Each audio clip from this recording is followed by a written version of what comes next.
Bueno, Nachito, aquí estamos. ¿Cómo están? Bueno, volvemos a los 80, no para mesa de noticias, sino para titular esto, algo así como "Nos siguen pegando abajo", ese tema que integra Clics Modernos de Charlie, que está cumpliendo 40 años. Nos siguen pegando abajo ese... Acá, esto ocurre porque nos pegan abajo, porque nuestro salario está cada vez más devaluado, porque somos cada vez más pobres, en este proceso devaluatorio que también incluye el dólar informal. El dólar blue también, cuando sube, te hace más pobre. ¿Y sabes por qué nos siguen pegando abajo? Porque encima que la economía está tan deteriorada, algunos personajes del gobierno casi que nos toman el pelo en sus explicaciones. Pero déjenme dar una vuelta hasta llegar a lo siguiente. Miren, vos podés tener un gobierno que no tiene un gran plan económico. De hecho, Alberto Fernández, antes de asumir, dijo: miren, yo no creo en los planes, a mí no me interesa, no confío, planes no, vamos viendo. No dijo vamos viendo, evitó el gerundio, pero eso es lo que dijo. Bueno, vos podés no tener un master plan económico. Incluso te digo más, asumió Massa. Vos, Sergio Massa, podés no tener un plan de estabilización como la gente de la economía para llegar a diciembre. Suponete que no lo tenés. Y suponete que lo que sí tenés es algo que yo no me animo a llamar plan, pero pongámosle plancito, lleguemos a diciembre. Aún para el plancito, lleguemos, necesitas un mínimo acuerdo político. Necesitas que las principales cabezas del gobierno estén mínimamente de acuerdo y no generen más ruido, que no desestabilicen. Y ahora voy a Melco. Melco habló efectivamente acá en este programa del Duna destartalado y usó una metáfora y dijo: si te faltan 200 kilómetros para llegar a Bariloche y vas en un Duna destartalado y vas rezando para que no se te salga una rueda, lo que te tiene que pasar es que adentro no se estén golpeando el que maneja con el copiloto, con los que van atrás. Bueno, en este Duna destartalado, en la metáfora de Melconian, se están peleando. Tanto se pelean que hoy te regalaron, para decir que no se pelean, 2 fotos. Lo va a contar Pablo de León. Una foto Alberto Massa y Massa Pese. 2 fotos para tranquilizar lo que es terrible, que es que el blue no para de subir. Tocó 4.40, después bajó el contado con liqui. La cosa está realmente peligrosa. Son esos momentos en donde se acelera el deterioro de la economía y cobran una velocidad. Esos momentos de la Argentina en donde no se sabe quién yugula la crisis, quién la frena. Y acá viene una cuestión. Si no se ponen de acuerdo frente a la crisis, al menos comuniquen algo que tranquilice. Y ahí hay 2 opciones. O sale alguien a hablar con mucha autoridad económica y cuenta alguna medida que van a tomar, o da una explicación, o bien silencio, se callan la boca. Pues bien, ni una cosa ni la otra. Hoy, entre la foto de Massa Alberto y de Massa con el presidente del Banco Central, apareció un video. ¿Había necesidad de una Cerruti, profesora de economía?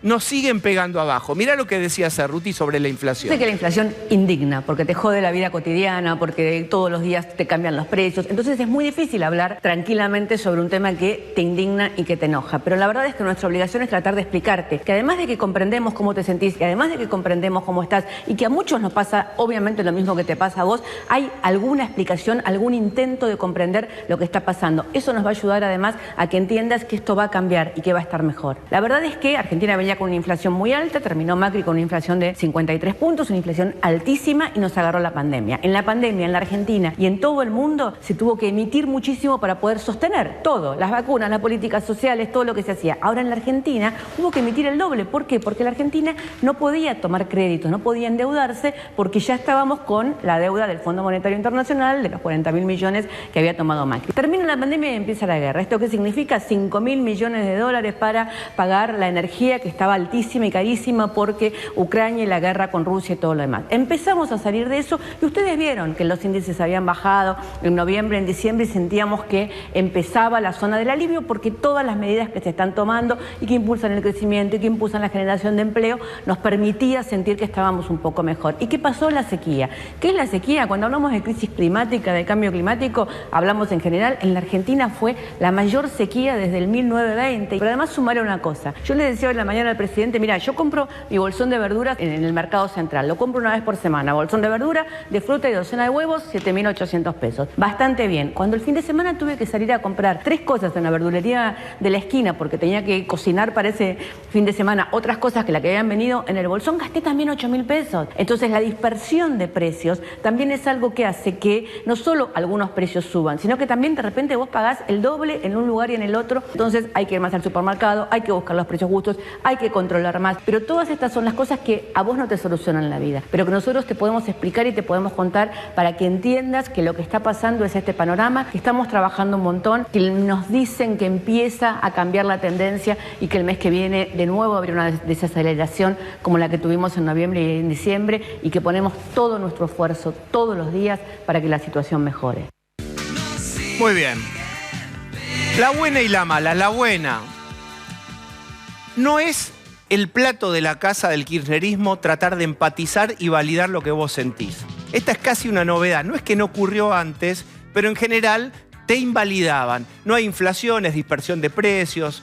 Lo que hacían es casi, te diría, el ministerio del eufemismo, puja distributiva. No se podía hablar de inflación. Bueno, avanzamos en el tiempo y ahí tenés a Cerruti diciendo: te entiendo, yo sé lo que te pasa, estás amargada, mi bolsón de verdura, no puedo. Es decir, hay un intento de identificar lo que te pasa a vos. Bienvenido eso.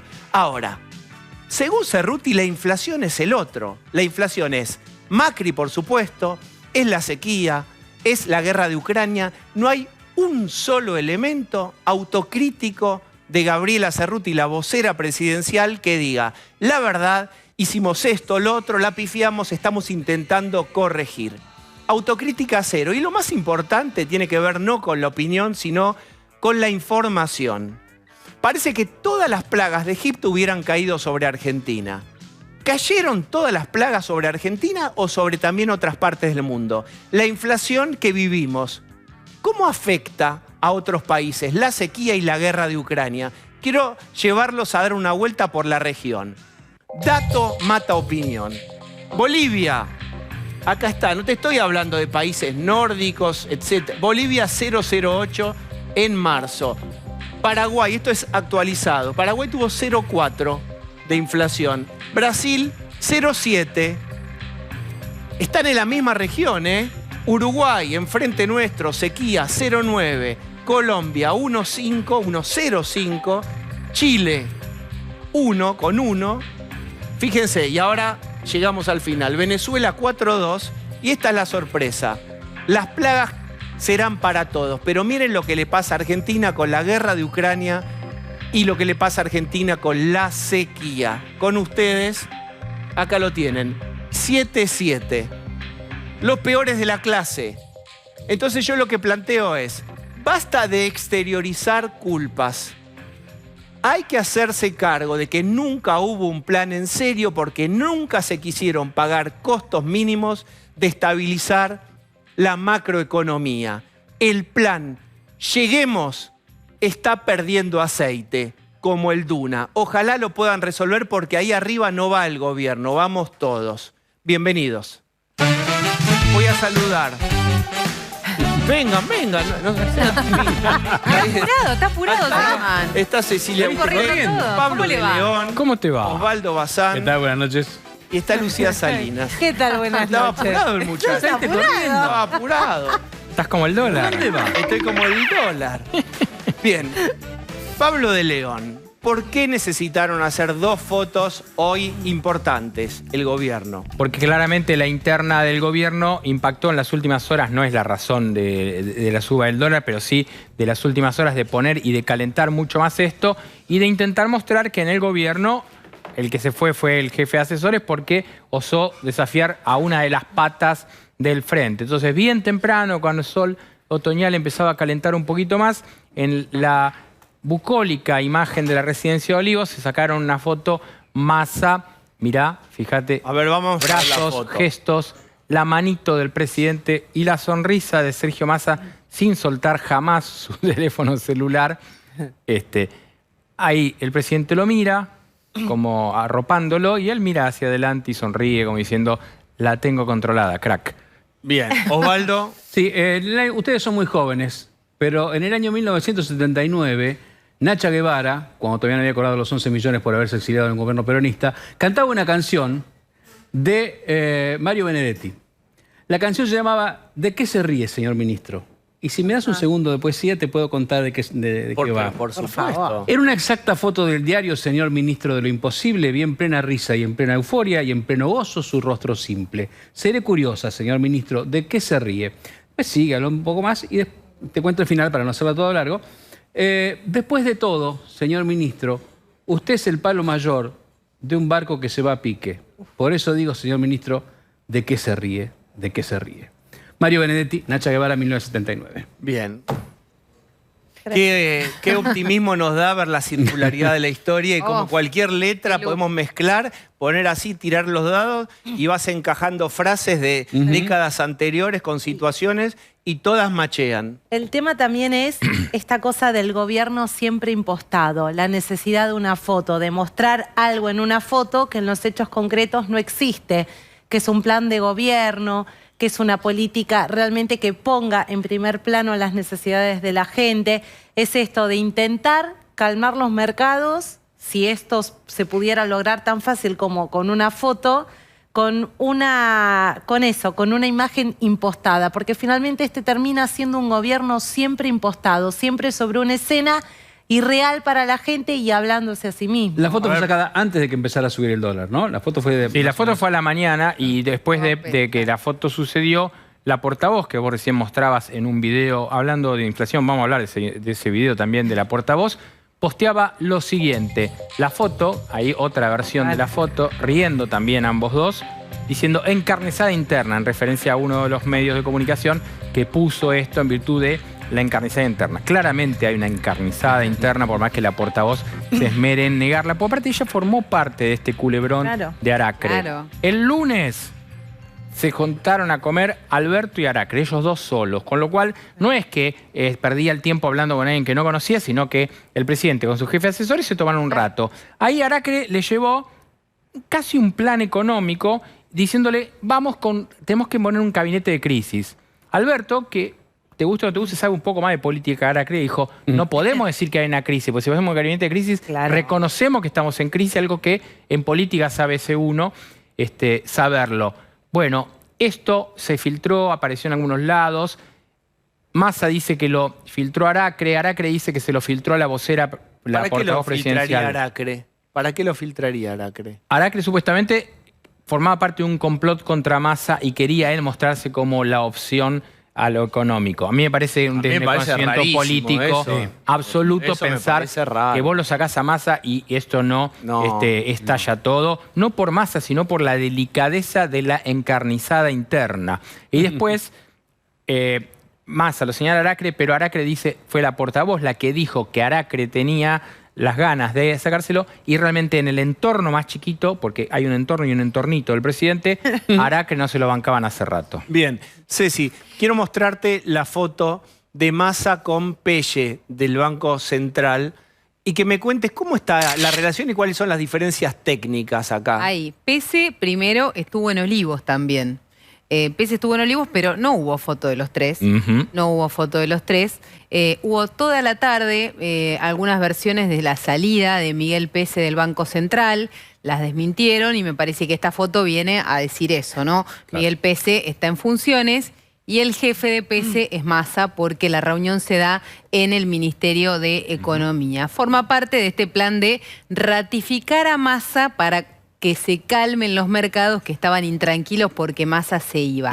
Ese es el relato del gobierno y también del Ministerio de Economía, porque la verdad es que es difícil pensar que un hombre que todos describíamos, y yo seguiría describiendo, como alguien que tenía toda la botonera, que habla con todo el círculo rojo, que habla con los empresarios, que habla con los grandes operadores financieros, que habla con Wall Street, es desestabilizado por una versión de una reunión entre Alberto Fernández y Antonio Aracre, el presidente al que nadie le resulta relevante en el círculo rojo lo que diga, y Antonio Aracre, que es un empresario que acaba de llegar al gobierno y terminó yéndose antes de cumplir los 3 meses, es difícil de entender. Lo que hay de fondo es una enorme fragilidad económica. Pero por supuesto. Y eso es lo que hizo subir al dólar y no las Aracre. internas y Aracre, ¿no? Bien, está Daniel Fernández Canedo.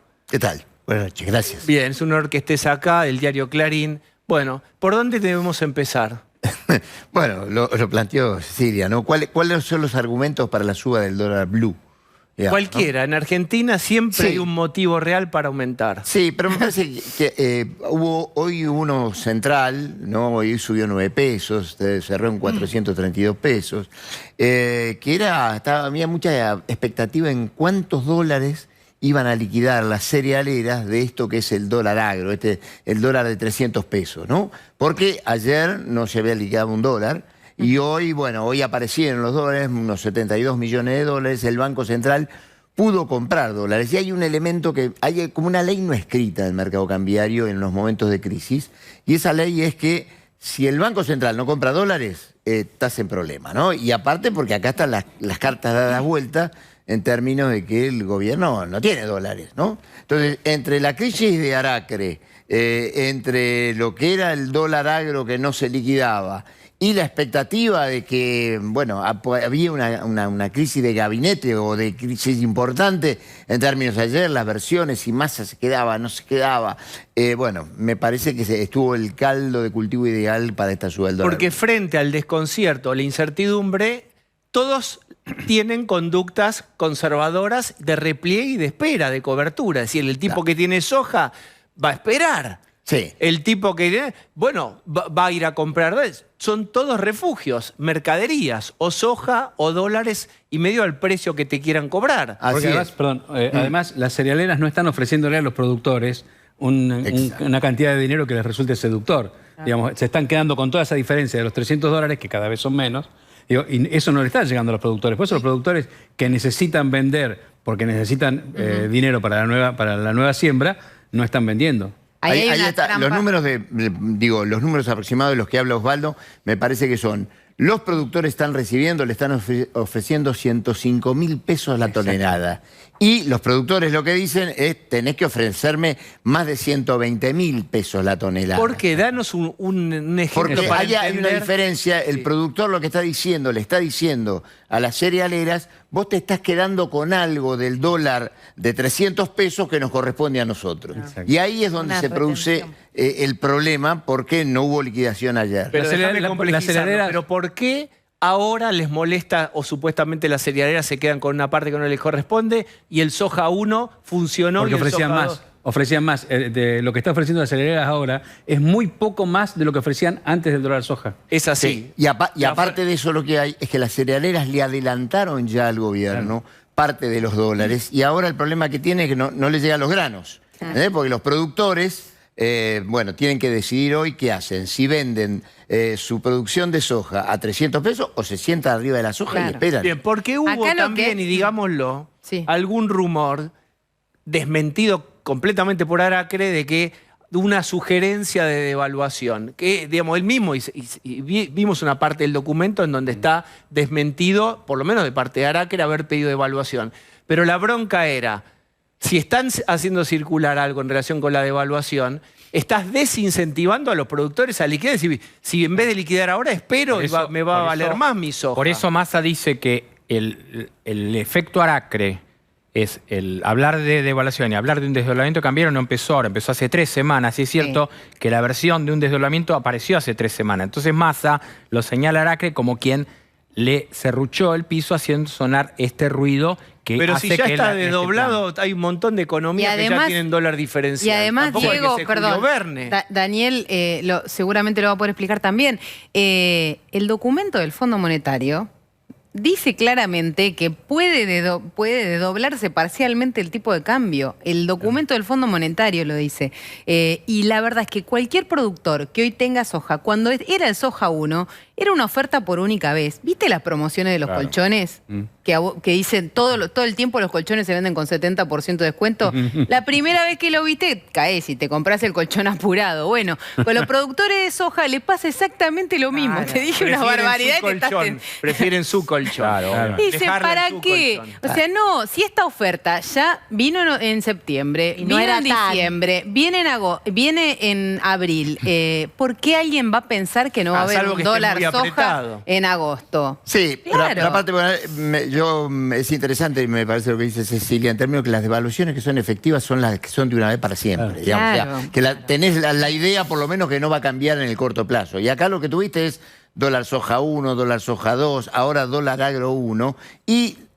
aparte con el tema que el dólar de los 300 pesos se anunció hace 3 semanas, tardó en implementarse y aparte la idea de que, bueno, esto que vos comentabas del rumor de la devaluación. Me parece que una de las cosas que más le molestó a Massa de lo de Aracre fue que Aracre le dijo este dólar agro no va a funcionar porque no hay incentivos para que el productor liquide. Y lo que se está viendo hasta ahora es que tenía bastante Es que razón. tenía razón. Bueno, porque ese mercado lo conoce, porque es un hombre que viene de ese negocio, claramente. Exacto.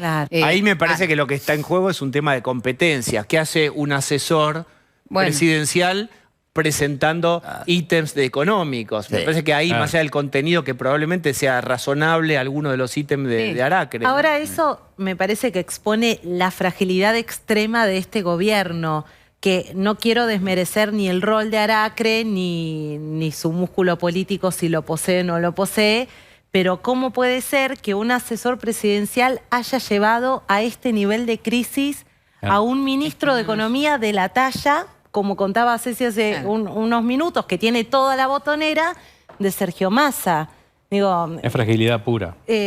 porque, repito, sin desmerecer a Aracre, Pero es porque que no yo le te diría conozco que no más es que los Aracre. 80 días. Digamos, no es que es por Aracre Massa, no es eso. Hay un contexto en donde Sí, obvio. cualquier, Es que no hay viento, reservas, cualquier viento hace volar la lona. Sí, y aparte me parece que hubo dos elementos. Uno, el 7,7% de aumento del costo de vida, ¿no?, del mes pasado, que cambió mucho la expectativa. Y el otro elemento, me parece que es un elemento político que está relacionado con esto de que Milei crece en las encuestas. Tiene alguna incidencia sobre esto porque viene diciendo voy a romper todo, voy a sacar el Banco Central y voy a dolarizar la economía. Y me parece que eso genera, bueno, cobertura. En un periodo preelectoral es cobertura. Y en la Argentina cobertura es comprar dólares y esperar. Bien, la incertidumbre es me refugio donde puedo. Exacto. La historia de este país es esa. Y al quedarse sin dólares, tiene una trampa el gobierno, porque hasta ahora muchas de las empresas y hasta de las personas, la manera de refugiarse con sus pesos no era ir al dólar que le parecía caro a 400 mangos, sino era ir a comprar un auto, comprar una bicicleta, comprar una heladera o comprar stock de los insumos que usás. Cuando te quedás sin dólares y ese importado con el que te podías dolarizar y estoquearte desaparece de escena, bueno, vas al dólar, ¿no? Y esa presión también se siente. Quiero hablar de la pata política, Claro. Pablo. Sí, Mañana sí. hay un consejo del PJ, se tienen que juntar. ¿Va a servir para algo? Otra Bueno, foto. hay dos cuestiones. El Consejo del PJ debería ser casi una cuestión automática que llame al Congreso del PJ, que es el que define si vos te alías con tal o con cuál fuerza. Es una cuestión institucional. Hay una posibilidad de que el camporismo o el cristinismo vaya con una posición de tener un lugar más donde apretarlo a Alberto para que se baje de la candidatura. Hay que ver, el presidente llamando a decir yo no me bajo de ningún lado, es más, yo soy el presidente del PJ, con lo cual puede ser que sea un lugar que sucedan cosas, pero lo que hace es meter más ruido. Eso metería ruido ahora a esta altura del partido. pero digamos, pensá, con está- el Duna famoso destartalado, decir que empujar al tipo que tiene el volante ¿Pero es raro. por qué? Bueno, ¿Por qué? Porque pero- una vez estás muy poniendo, raro. en duda, Chocás. estás poniendo en duda al presidente. Segundo, porque uno de los posibles candidatos presidenciales, o por ahí el que más chances corría hasta el 7,7, era Massa. Entonces decís, bueno, si finalmente es Massa, es el candidato de la inflación, o si se va Massa, ¿quién asume? Todo esto le mete más ruido a la situación del gobierno. Sí, no, viste que hubo un tuit muy importante esta semana de un economista, creo que decía, Massa no se va porque si se va Massa, o si finalmente se va Massa, ahí es el final, y retuiteó Malena, después borraron. Desaparecieron. ¿Cuánto de más allá de tuitear y borrar tiene de cierto esta cosa de no hay banco de suplentes, es Massa? Bueno, pareciera que por lo menos el gobierno no tiene otro que haya anudado como anudó Massa en el exterior, en Estados Unidos, especialmente el tema de conseguir dólares. Digo, lo que hay en el periodo preelectoral en materia económica y para tratar de estabilizar un poco la economía es quien consigue los dólares. Pensemos con el dólar agro, las estimaciones eran que iban a entrar 7.000 millones de dólares, ¿viste? Ahora parece que en los primeros días te da el indicio que esto es un número muy difícil de lograr. El tema de Massa es que Massa es lo que es Massa, más allá de su gestión política, porque es el que va afuera y puede conseguir dólares. Me parece que dentro del gobierno, del Frente de Todos, va a ser difícil encontrar un funcionario de esas características y con esa posibilidad. Y lo que está diciendo Massa, Ceci, es que él está renegociando con unas condiciones con el fondo y que el fondo ya le reconoció que el efecto de la sequía es de 14.000 millones. Entonces tiene que ver con estos números que recién decía Daniel y él tiene ahí la zanahoria de que él podría conseguir fondos frescos. Podría, dice. Le pregunto a Ceci, hablando de fondos frescos, el famoso canje obligatorio de bonos en dólares de los organismos, sobre todo del ANSES. Le iban a dar pólvora para a pegarle al contado con liqui, que no subiera demasiado y demás. ¿Ya se está usando eso después de la aprobación del Consejo de la UBA o de estos especialistas de la UBA? Mira, ayer hubo un hecho muy particular en el mercado cambiario que estuvo relacionado con que había una venta muy importante, los bonos empezaron a caer en forma muy importante y el Banco Central sobre el final empezó a comprar. Pero lo que se está viendo es que el gobierno con esta estrategia está vendiendo los bonos a un precio no de remate, de super remate. Y eso es un riesgo muy importante en términos de que estás vendiendo tus bonos, tu deuda pública baratísima, a precio de default. Digamos, le estás diciendo al mercado, mirá, necesito tanto que lo estoy dispuesto a venderlo al precio de remate, de default o de lo que me quieras pagar. ¿Qué pensás vos de eso, No, Ceci? que en ese proceso, ayer, lo que cuenta Daniel, hubo en 15 minutos una caída de casi 7% de los bonos, digamos una caída estrepitosa, digamos, entró un jugador grande, puso mucha liquidez, claramente no puede ser otro que el Estado el que hace eso. Los bonos están a un precio muy bajo y yo creo que eso a algunos organismos les hace ruido a la hora de ponerle el gancho a esa operación, porque estás convalidando una operación que es ruinosa en términos patrimoniales para el Estado, ¿no? Está validando una tasa de interés. Vender un bono que dice 100 de valor nominal a 25 quiere decir que estás validando una tasa de interés del 45-50%. Es muy difícil de digerir eso si lo explican. El Ministerio de Economía decía que eso no iba a pasar y la UBA, aunque dio esa validación, explicó claramente que, ojo, que eso no puede ser no muy grave para el Fondo de Garantía de Sustentabilidad, pero es muy malo para la deuda. No hay almuerzos gratis. Es muy malo para la deuda. Yo quiero preguntar lo siguiente. ¿Subió la tasa finalmente de 77, 78 a 81? Sí, 3 puntos, de 78 a 81 y te da una tasa mensual. De plazos fijos hablamos. De plazos fijos, sí, y de letras de liquidez, ¿no? De donde saca el Banco Central, vende letras para sacar peso del mercado. La tasa es la misma, es 81%, que es 6,75% mensual. O sea, no se sabe si va a empatar con la inflación o no, pero venía perdiendo con la inflación y es una medida de, bueno, incentivar el plazo fijo, que es, bueno, ¿No se lo quedó más buscado corto, por la Daniel? gente, ¿no? ¿No se quedó corto con esa suba de tasa? Y es la gran duda, ¿no? Me parece que sí, la gran duda es esa, ¿no? Si 6,75% mensual te alcanza. Sigue para siendo contener... negativa con respecto a la inflación. Digo, el dólar subió en la semana 9%. Vos decís, bueno, está bien, no se puede comparar, es incomparable porque el dólar cuando sube va de asalto, ¿viste? Después se queda. Pero una tasa del 6,75 frente a una inflación que anda en el 6-7% mensual, realmente corre mucho riesgo de quedarse corta, más en una situación de incertidumbre. Y si Massa no consigue esos 7.000 millones, dijiste, si no los consigue en el corto plazo, ¿qué queda? bueno, estaríamos en serios problemas todos, me parece. Pero Bien. todavía queda tiempo. Habrá que ver cuáles son los incentivos que da para que liquiden. Bien, y ahora presentamos a... Ay, Uy, ¿y eso? el señor tiene música personal. Tiene cortina. ¡Qué En esta envidia! mañana, Manu Todavía. Jove tiene su locker con su ropa y música solo para. Es el único caso en todo este edificio. Muy ¿Qué trajiste, Manu Jove? ¿Qué Primero que son las canchero? condiciones que puse para sumarme a este equipo. Muy bien. Entre otras. Entre algunas otras. Y segundo que hoy fuimos a Mundo Arbolito, por decirlo de alguna manera, la famosa calle Florida. No se trata de un vivero, por supuesto, pero en un día revolucionado como el de hoy hay mucho movimiento más de lo habitual, aunque eso no se traduzca directamente en operaciones, pero sí mucho movimiento realmente. Y tuvimos la posibilidad de hablar con algunas de las personas que se dedican a este trabajo que camina por el lado oscuro, por decirlo de alguna manera, pero a plena luz del día. A ver.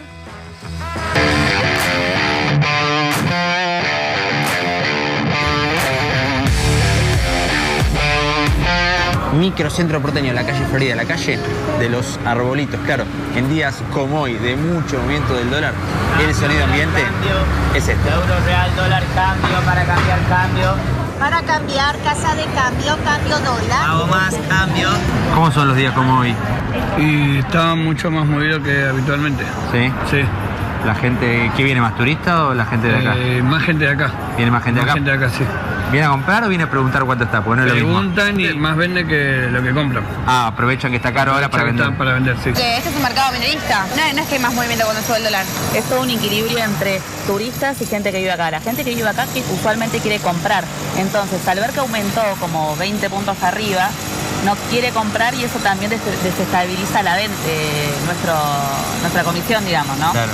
Entonces, bueno, turistas hay menos, entonces como tenemos menos que quieren vender dólares y menos que quieren comprar porque está alto. La gente viene y ya viene con un precio, porque es el precio que le dice la tele. ¿Entendés? O sea, por ahí no es tan común. Ahora pones el noticiero y todo el mundo, todos los noticieros, cualquier noticiero, cualquier canal habla del dólar. Entonces la gente te viene con ese precio, el de la tele o el de la página. ¿Y ustedes laburan tranquilo? Laburamos, sí, sí. ¿Laburan normal? Sí, sí. Con el mismo, o sea, lo mismo que en el banco, pero acá. Al precio del dólar blue. Precio del dólar blue, claro. ¿Y cada cuánto viene a avisarle que se actualiza el precio más o menos a ustedes? Minuto a minuto. Es así. Claro, te mando un mensaje, está tanto, sí. Cada rato, está subiendo a full. Ahora te vienen a preguntar y vos tenés que estar chequeando en el celular. Claro, porque capaz que le digo un precio y cuando subo no, está más caro. Si te pregunto ahora, ¿tenés ahí? Si te pregunto ahora, ¿qué precio tenés? 4.27, 4.28. Bueno, 4:28, ¿a qué hora fuiste? ¿A las 11, 12? Estuvimos en la hora pico, que es entre la 1 y las 2 de la tarde, por claro. todo el movimiento que hay. También el chico con el que hablaba, por obvias razones, ninguno de los que quiso hablar mostró la cara, por supuesto. Obviamente alguna situación incluso con la cámara arriba se generaba cierta tensión. Tuvimos la posibilidad de presenciar, sin haber hecho el registro, algunos de esos intercambios.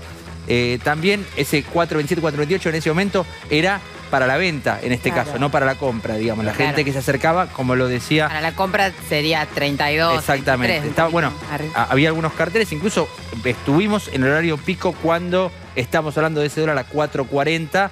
También la situación que comentaba la gente que se dedica a esto, que esta volatilidad constante termina perjudicando, por un lado, a las comisiones de quienes trabajan de eso, pero por otro lado no hay precio y es difícil moverse. Sí lo aprovechaban muchos, entendiendo que estamos 20 de mes y a mucha gente se le hace difícil, sacándonos de encima los dólares que quizás tienen debajo del colchón, aprovechando un precio que parece alto en este momento para vender y para obtener más pesos, pero el movimiento fue, según lo que me comentaban quienes trabajan en toda la calle Florida, esto se da sobre todo entre Córdoba y Corrientes, llega un poco hasta Avenida de Mayo, pero ese es el epicentro. Me cuentan que de toda esta semana movida, hoy fue el día realmente más cargado. Sí. Esperá mañana, todavía no sabe cómo termina. No crean que es el único dolómetro, ¿cómo se llama? El escenario. Dolarómetro. Dolarómetro, corsódromo del dólar. Hoy es todo. Ahora, contabas, Manu, que tampoco es el mejor día para los arbolitos, porque cuando está tan revuelta el agua, no hay precio y ellos se quedan sin operaciones. Cuando va, perdón, Manu, cuando va a ese nivel, cuando aparece el 4.40, digamos, cuando de 4.30 pasa a 4.40, lo que pasa es que hay alguien que dice, no vendo, básicamente, ¿no? Doy este salto en el precio porque el arbolito, la cueva y demás, tiene que garantizarse tener a alguien atrás que le vuelva a vender dólares, ¿no? Digamos, tiene que tener garantizada esa rueda porque si no puede se queda reponer con lo mercadería. pesa. Si puede ¿no es cierto? Claro, le pasa lo mismo que a todo el resto. Bien, ¿vos crees que con estas fotos esto puede ayudar a calmar el escenario? Bueno, el escenario me parece que está con suba de la tasa, está con limitar el pago de las importaciones, postergar el pago de las importaciones de los servicios y tratar de frenarlos, ¿viste? En el bote, tratar de tapar los agujeros. Porque mencionaste algo, hay una medida que es como un cepo nuevo. Nuevo cepo. ¿No? Sí. Que no pueden... Por 60 días, eran pagos que vos de servicios, ¿no? De las empresas que contratan servicios en el exterior, en muchos casos de sus propias compañías, que antes se pagaban al dólar oficial, le vendían los dólares oficiales a precio oficial para liquidarlo instantáneamente. Ahora tienen que financiarlo durante 60 días. Ya tienen que esperar 60 días para poder obtener los dólares oficiales para poder pagarlo. Es otra, también, ¿no? Como otra vuelta de tuerca del CEP. También para flete, ¿no? Y en 60 días veremos. Bien. Daniel, muchas gracias por haber venido. No, gracias a vos. Y ahora voy a pedir esto. Lucía Salinas, alcánzame el objeto que te di cuando llegamos al estudio, por favor. Qué susto, Qué la susto, cara que Lucía puso. Salinas. Por favor, apúrate, Lucía Salinas. Se había olvidado. Bien, aquí tiene. Televisión Verdad. Acá tiene. Este es un original. 5 de noviembre de 1983 sale ese disco a la venta Un 83. en Argentina. Vamos a verlo. Ese es de tu colección. Sí, por supuesto. Acá está, es un hemiodeón de aquella época. Fíjense el estado. Yo también lo vendo por acá. No, se vende. Eso no lo vas a vender. Se cumplen 40 años de este disco, increíble de Charlie, que tiene la tapa una pintada en una pared en Nueva York. Una foto de Huberto Sagramoso. Ese era un graffiti de un canadiense, Richard Ambleton. Y ya la frase Modern Clicks ya estaba escrito en ese graffiti cuando Charlie iba caminando cerca del sur de Manhattan. Vio la pared con esa pintura y dijo, acá quiero sacar la foto para el disco.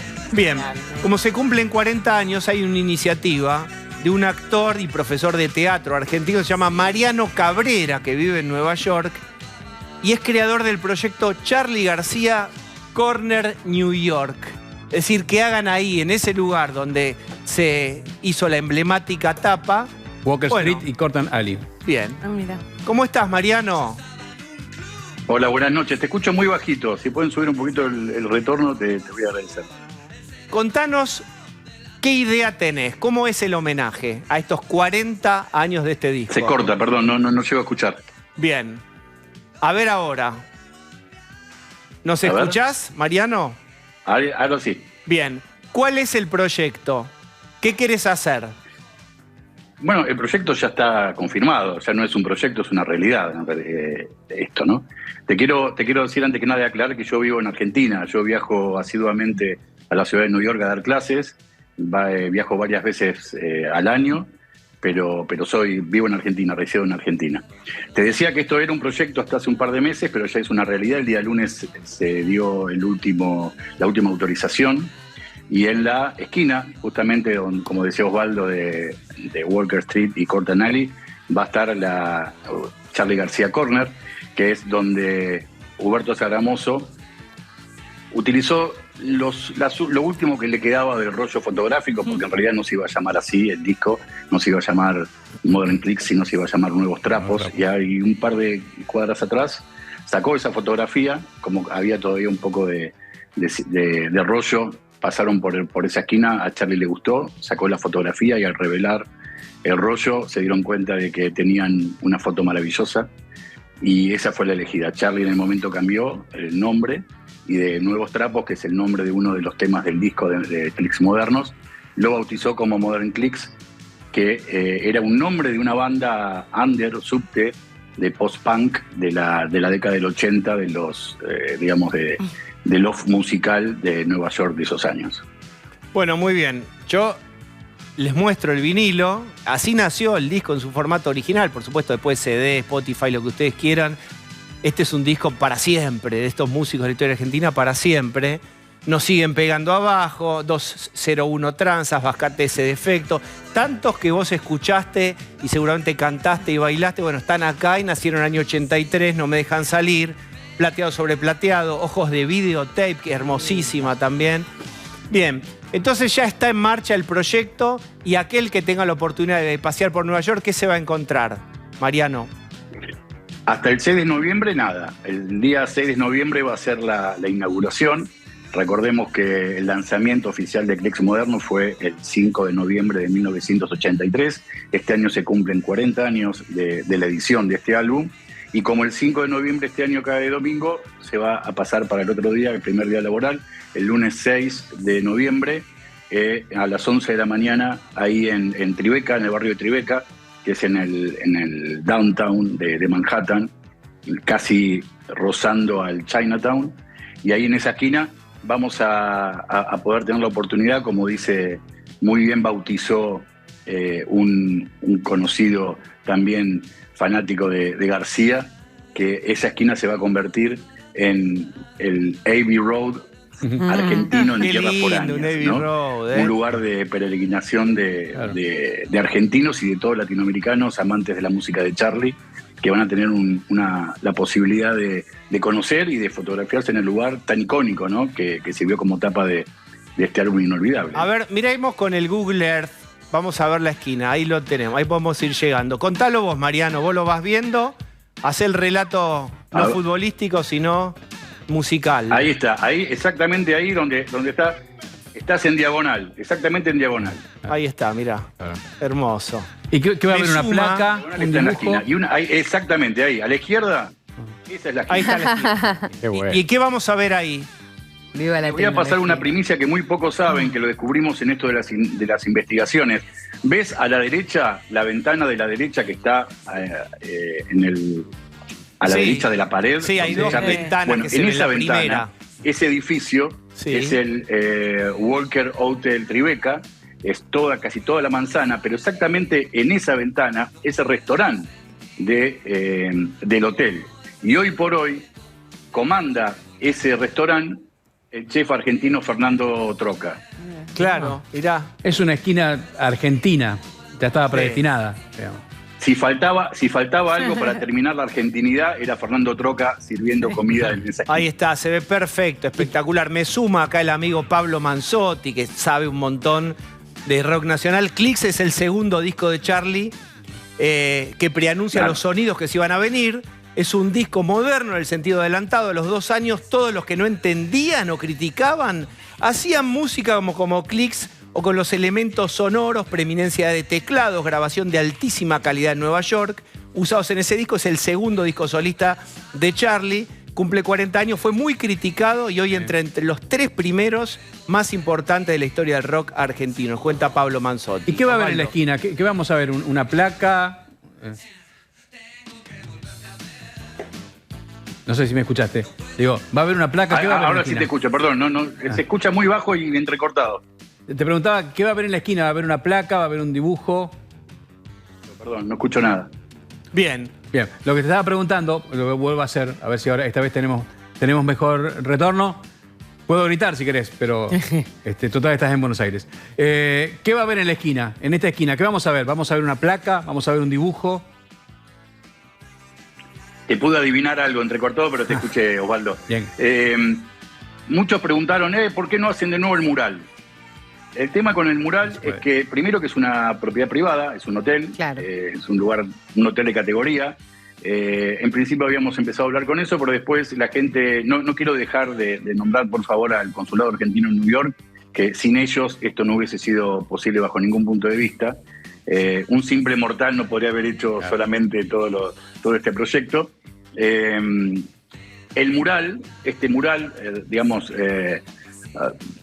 volverlo a homenajear de la manera en que fue hecha la tapa del disco, podría llegar a estar con casi seguridad propensa al vandalismo. Claro. Y la verdad que conseguir autorizaciones que fueron muy engorrosas de la ciudad de New York y demás, le cargaría a la ciudad una responsabilidad de permanentemente tener que arreglarlo, que no, económicamente y operativamente, que no tendrían por qué hacerse cargo. Entonces, Eso era muy complicado de realizar. Y lo que va a pasar hasta ahora, vamos solamente a anunciar el tema de la ceremonia. Va a haber muchas más cosas y vamos a ir soltando de a poquito, mes a mes, hasta el 5 de noviembre.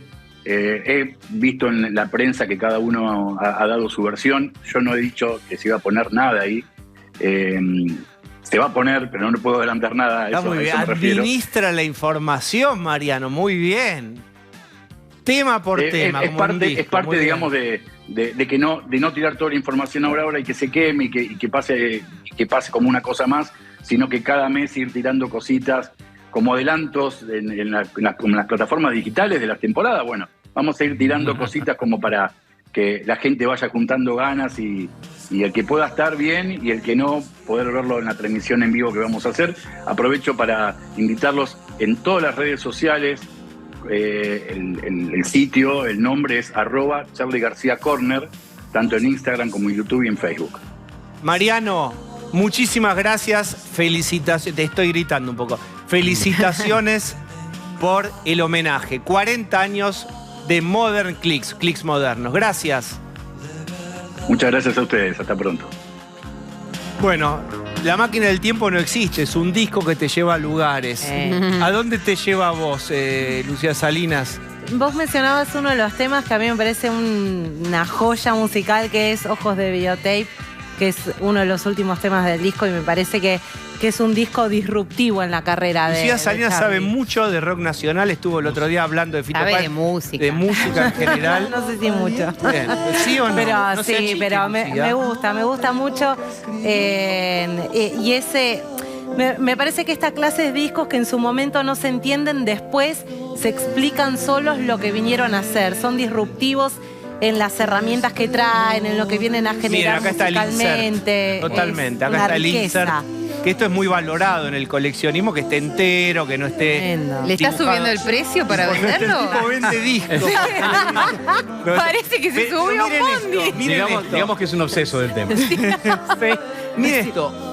Osvaldo estuvo en la presentación del disco. Le tiraste un carpetazo. En La Plata. No, yo estoy muy contento de haber estado ahí. Yo estaba estudiando en la facultad en La Plata, salió el disco y fue toda una discusión. ¿Cómo hace música para bailar? Está loco. Eso es lo que se decía en ese momento. Digamos, era como vendido, como los virus. ¿Cómo van a hacer? Pero recuerden que venían de Serú Girán, era además sinfónico, progresivo. Y la época, digamos, estábamos llorando todos con Baglietto en ese momento. Claro. Y recuerdo que la presentación del disco en el Estadio Atenas, en La Plata, el que fui, era todo en blanco y negro, era muy impresionante. Y apenas empezó el show, lo veíamos a Charly de espaldas, ¿no? Con su pelo largo, flaco, así, y tocando el teclado. Y en un momento se da vuelta y no era Charly, era Fito. Tremendo. Porque Fito fue una fue sorpresa. el pianista, tecladista muchos años de la banda de Charly. Claro. Bien, señor. No, a mí me impacta cuando hoy contaban la idea de hacer esta nota. Qué chiquito que era cuando pasó esto.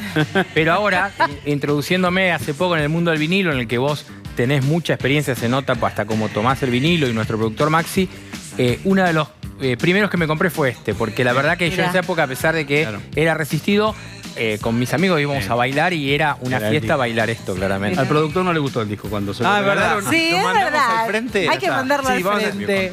No quiere, me está quemando por acá. Y es un señor muy vengativo, no voy a decir nada. Decilo. Sí. No, para mí este es como un poco la adolescencia, es como la introducción a la música moderna para mí y demás. Yo soy bastante sorda, a diferencia. Soy como el Antonio. La música moderna. Estamos con ¿Cómo lo tenés la dicho? tía Cecilia. No, quiero decir... Es mi mamá, que escuchan ustedes. No, tía, ¿no tenés las camperas? No, chicos. No tienes las camperas en el asalto.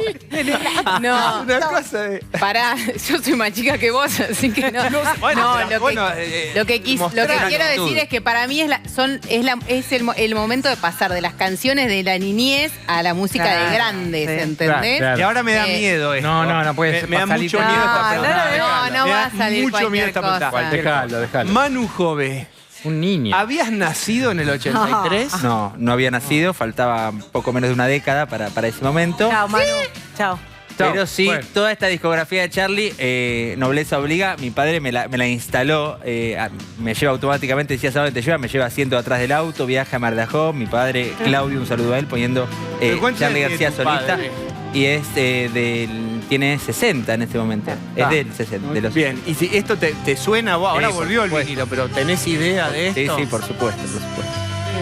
Un plato redondo, negro que suena. Una vez alguien me dijo eso hace unos años. ¿Eso redondo de verdad suena? Dejalo. Y llovió naftalina sobre mí y casi me extingo como un dinosaurio. Se lo perdieron. Ahí está, de fondo. Ahí está.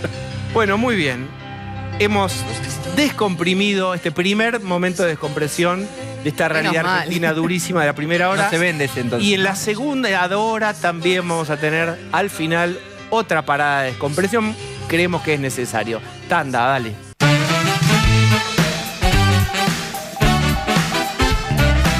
Muy bien, se suma Rolo Barbano. Hola, Rolo. ¿Qué tal, Diego? Muy buenas noches. ¿Cómo te va? Y nos vamos a meter con un tema del que se empieza a hablar. Y hay opiniones favorables, opiniones que cuestionan. Me refiero a que en este contexto económico tan complicado, hay sectores que hablan de dolarizar, la famosa dolarización. Está con nosotros Emilio Ocampo, que es economista, que junto con Nicolás Kachanowski, que es sobrino de Roberto Kachanowski, diseñaron un plan de dolarización que cuando vos hablas con gente diversa, te dicen que es de los planes más, para ellos, consistentes. Es un honor que estés aquí. No, es un gusto que me hayan invitado. Gracias por darme la oportunidad para explicar, porque es un tema sobre el cual se opina mucho, muchas veces sin suficiente información y se confunde a la gente. Entonces, creo que es importante aclarar lo más posible de qué se trata esto, ¿no? Bien, ¿de qué se trata? Bueno, la idea es, la Argentina tiene, a diferencia de todos los países vecinos, un problema con la inflación. Todos nuestros vecinos tuvieron hiperinflación, pero hace 20 años que tienen una inflación de un solo dígito. Nosotros, evidentemente, tenemos un problema. Tuvimos 10 años de estabilidad con la convertibilidad y desde entonces volvimos a liderar rankings de inflación y hoy estamos peleando con Sudán, Zimbabue, Venezuela, el top 5 de inflación mundial. Y entonces, la pregunta es, ¿qué nos pasa que no podemos eliminar la inflación y qué soluciones hay para eliminarla? Entre el menú de soluciones que hay, la dolarización es una de ellas. Entonces, es importante debatirla dentro de un menú. Nosotros titulamos el libro con Nico Kachanowski, pusimos el libro con un título que lo dice todo. Dice, dolarización, una solución para la Argentina. No estamos diciendo que es la única, no estamos diciendo que hay otras, estamos diciendo que es Ustedes una... no ponen la solución, ponen una solución. Ponemos una, no la. Y creemos que es una opción.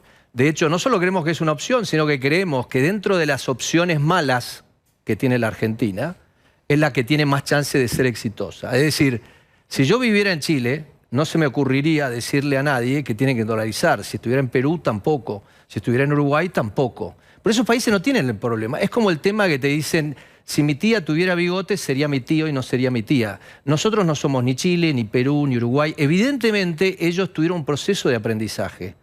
Tuvieron un proceso de aprendizaje y lograron dejar detrás esa historia de adicción a la inflación. Nosotros no.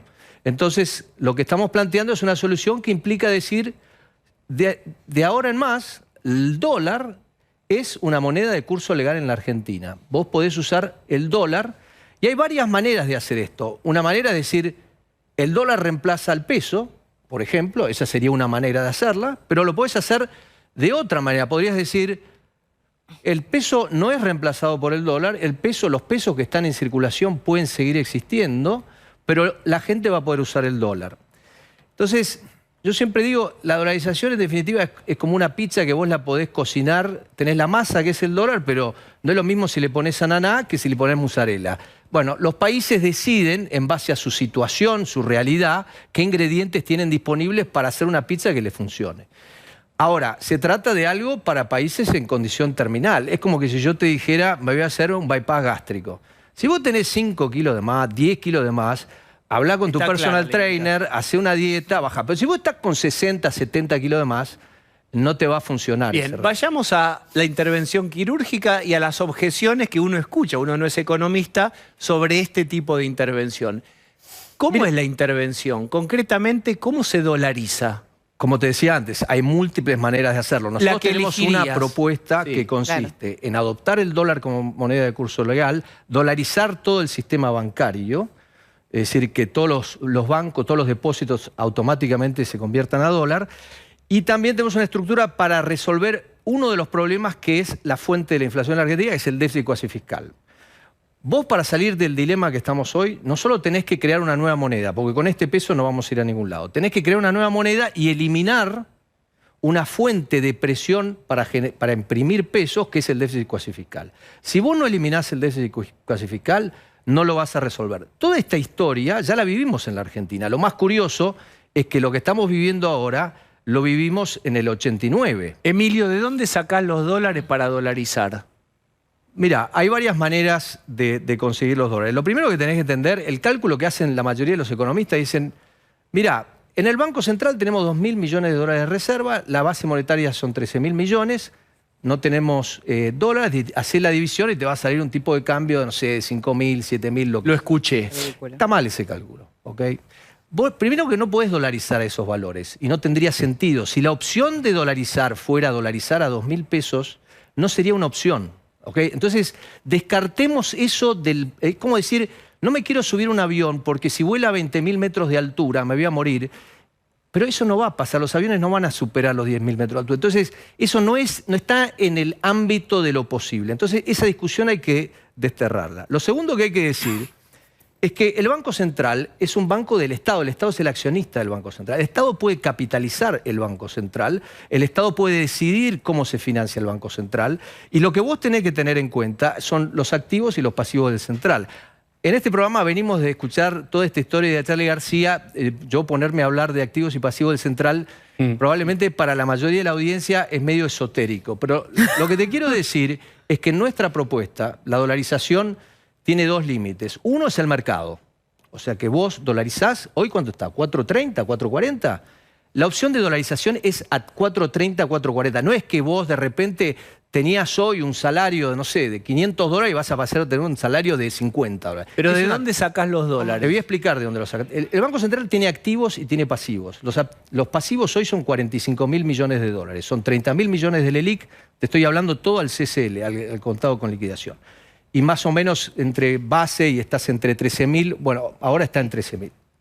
¿Qué tenés del lado del activo? Vos tenés 2.000 millones de dólares de reservas netas, es decir, agarrás todas las reservas brutas, le quitás los encajes, los depósitos en dólares, le quitás los swaps con China y todos los otros swaps, y te quedan más o menos 2.000 millones. Pero después tenés un montón de activos que son... El Banco Central es el principal acreedor del gobierno nacional. Bueno. Los economistas te dicen, estos activos, estas letras, adelantos, valen cero. Nosotros decimos, no, no valen cero. Porque hay un mercado para los bonos de la República Argentina que dice que los bonos valen entre 25 y 30 centavos. Nosotros lo que decimos es, tenés que canjear los bonos que tiene el Banco Central por otros bonos, que son los bonos emitidos bajo jurisdicción extranjera, que tienen valor. El argumento de que valen cero es como decir, yo voy a la frutería y pongo las naranjas en un cajón de madera y valen 10 pesos, pero si lo pongo en el cajón de cartón, valen 2 pesos. Es la misma naranja, no puede valer distinto porque está en el cajón de madera o está en el cajón de cartón. Un bono de la República Argentina emitido bajo ley New York va a valer lo que tiene que valer según lo que dice el mercado hoy. Pero el canje en sí no es la solución al problema, porque no es que vos agarres los 75.000 o 70.000 millones de dólares de valor nominal que vos tenés en el Banco Central, te des vuelta y los liquides. Podrías hacer eso sería una solución.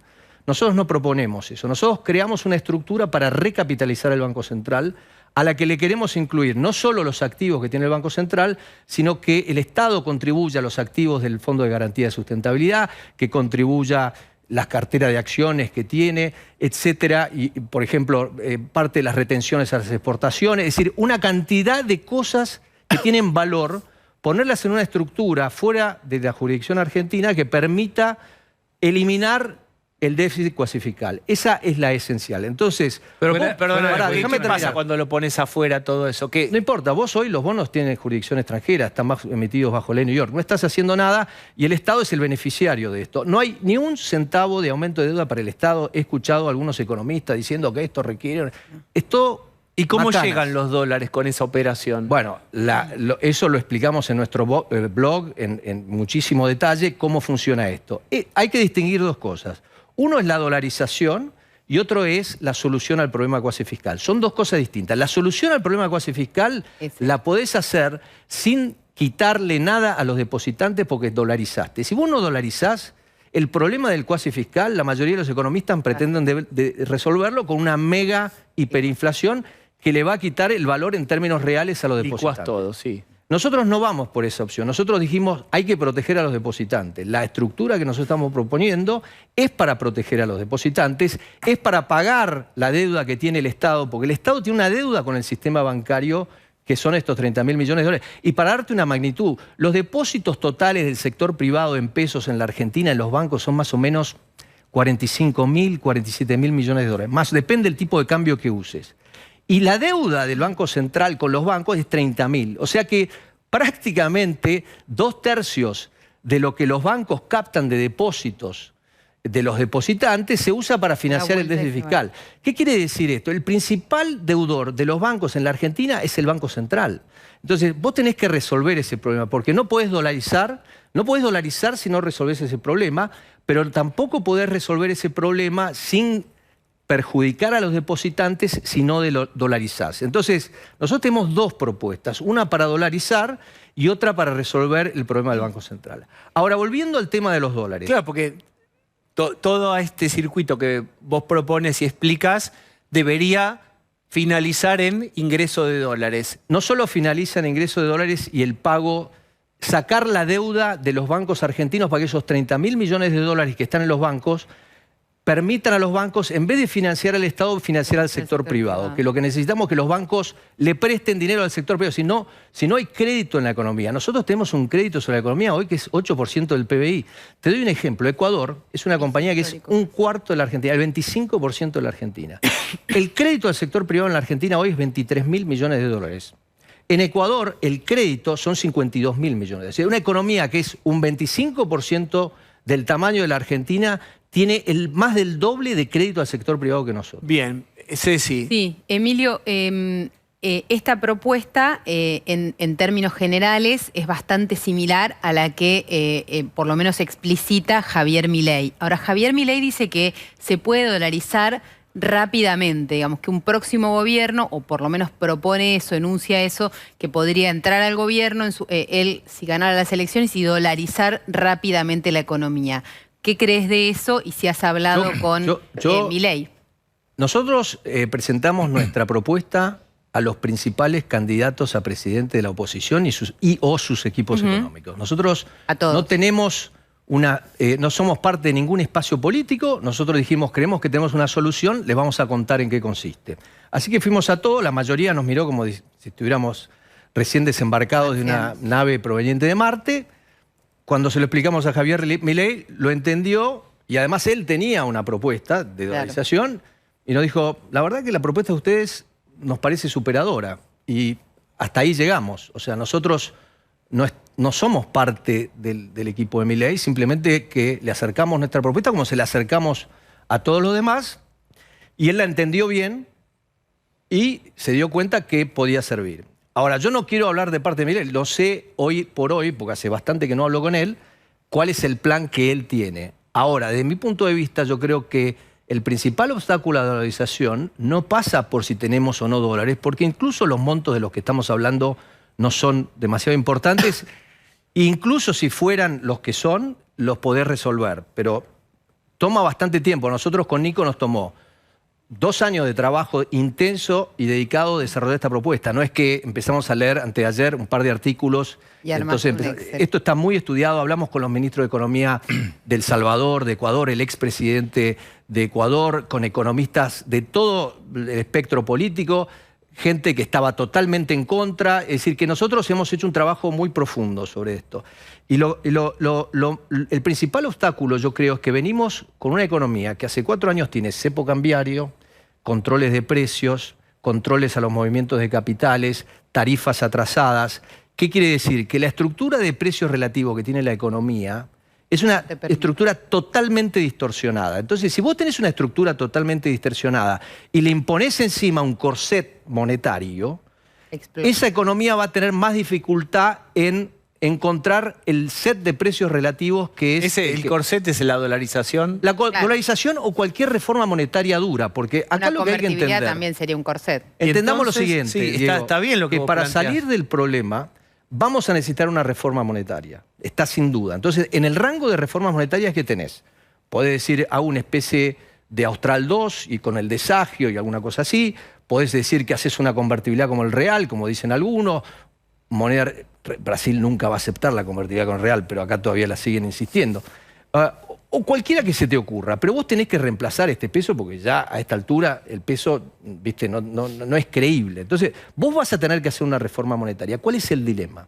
Si vos haces una reforma monetaria con el peso y no resolvés el problema del déficit cuasi fiscal, vas a volver a tener inflación. Eso lo probó el 89. Vos estabas hablando de Charlie del 89, yo me acuerdo.